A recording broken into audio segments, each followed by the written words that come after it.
You ask Tiger to solve. This deals with linear equations with one unknown. The final result is k equals -2/3.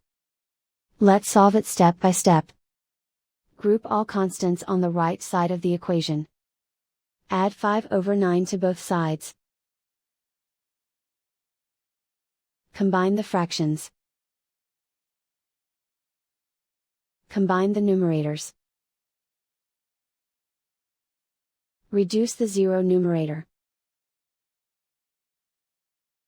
Simplify the arithmetic. Combine the fractions. Combine the numerators. Find the greatest common factor of the numerator and denominator. Factor out and cancel the greatest common factor. Isolate the k. Divide both sides by -2. Cancel out the negatives. Simplify the fraction.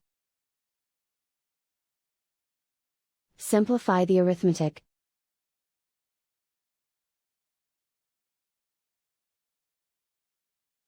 And so the final result is k equals -2/3.